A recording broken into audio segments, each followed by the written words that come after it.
لسه مكملين تطبيقاتنا على بارت 1 من الأفعال الناقصة للاحتمال والاستنتاج. نوعية الأسئلة اللي هنتمرن مع بعض على حلها النهاردة هتكون أسئلة الريرايت. بعتبر النوعية دي من الأسئلة ما فيهاش أي تريكي بوينتس، بتعتمد على إن احنا نكون حافظين قاعدة وبنطبقها. القاعدة بمنتهى البساطة بتقول خليك عارف حاجتين مهمين. أول حاجة مين هو الفاعل أو السبجكت في الجملة. تاني حاجة اعرف لي زمن الديدكشن أو البوسيبيليتي. الاحتمال أو الاستنتاج اللي عندنا في الجملة بيحصلوا في الوقت الحاضر ولا حصلوا في الماضي. طيب إيه الفرق؟ الفرق انهم لو حصلوا في الوقت الحاضر هنستخدم موديل فيرب زائد الفعل في التصريف الاول. طيب لو حصلوا في الماضي يبقى موديل فيرب زائد هاف زائد التصريف الثالث للفعل. مره كمان ونحفظ مع بعض حاجتين لازم نكون عارفينهم.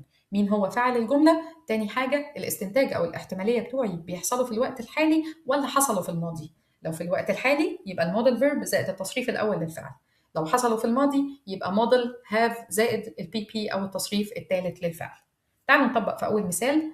أول مثال معانا بيقول I'm sure it was a difficult exam, only one person passed. أنا واثق من إنه كان امتحان صعب، شخص واحد فقط هو اللي نجح في الامتحان.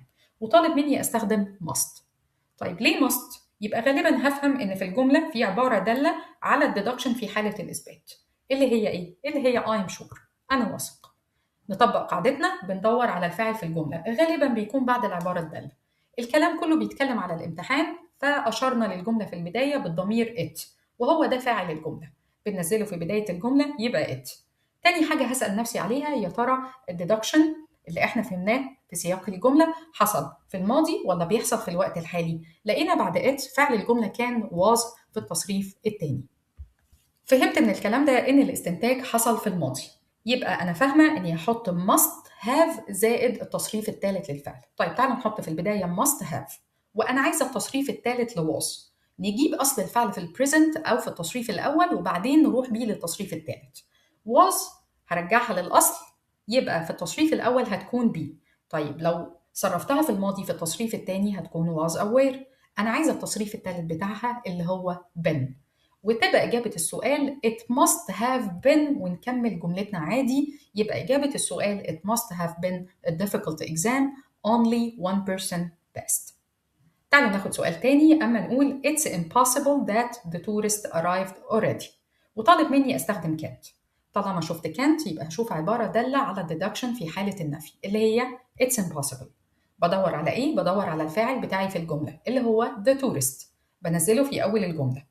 واسال نفسي يا ترى الديدكشن ده حصل في حاله الاثبات ولا النفي. لقيته النفي عشان كده استخدمت كانت. تاني حاجه اسال نفسي حصل في الماضي ولا حصل في الحاضر. لقيت فعل الجمله هو arrived جاي عندي في التصريف الثاني. اعمل ايه؟ انا فهمت كده خلاص اني استخدم كانت وبعدها have ومحتاجه تصريف ثالث. احط كانت have في الجمله وافكر يا ترى ايه التصريف الثالث لarrived. بمنتهى السهوله احنا واخدين ان arrive في التصريف الاول arrived في التصريف الثاني والثالث ما بيختلفوش، يبقى بنزلها زي ما هي وتبقى can't have arrived، واكمل جملتي وتبقى الاجابه the tourist can't have arrived already. السؤال الثالث معانا بيقول I think he is definitely a doctor، وطالب مني استخدم must.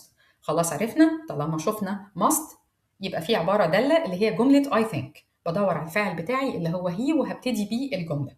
اعمل ايه؟ نشوف زمن الديدكشن او الاستنتاج بتاعي في الحاضر ولا في الماضي.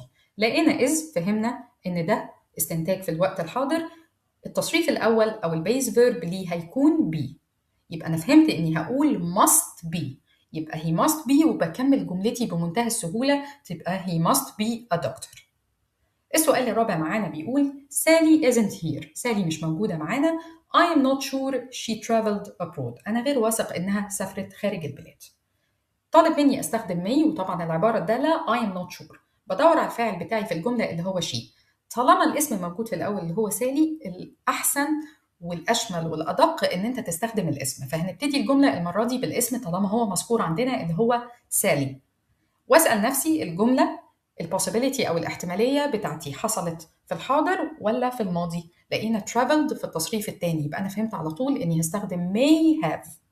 والتصريف الثاني اللي traveled أحوله للتالت برضه هيفضل زي ما هو traveled. هتبقى إجابة السؤال Sally may have traveled، وأكمل جملتي بشكل طبيعي. Sally may have traveled abroad، وممكن تحط في الآخر I'm not sure. السؤال الخامس والأخير معانا بيقول I'm sure he went to theater last night.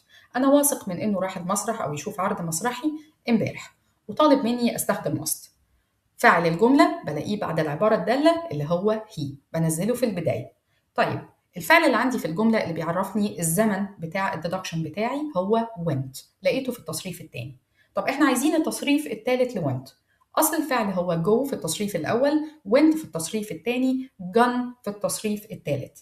يبقى أنا عايزة must have gone لأن الاستنتاج في الماضي، وتبقى إجابة سؤالي he must have gone to theater last night. يهيأ لي نوعية سهلة جدا من الأسئلة، خدنا 5 أسئلة عليهم النهاردة، أتمنى تكون أسئلة سهلة. سبسكرايب ولايك وشير لو فهمتوا الفيديو، وأشوفكم على خير المرة الجاية. باي باي.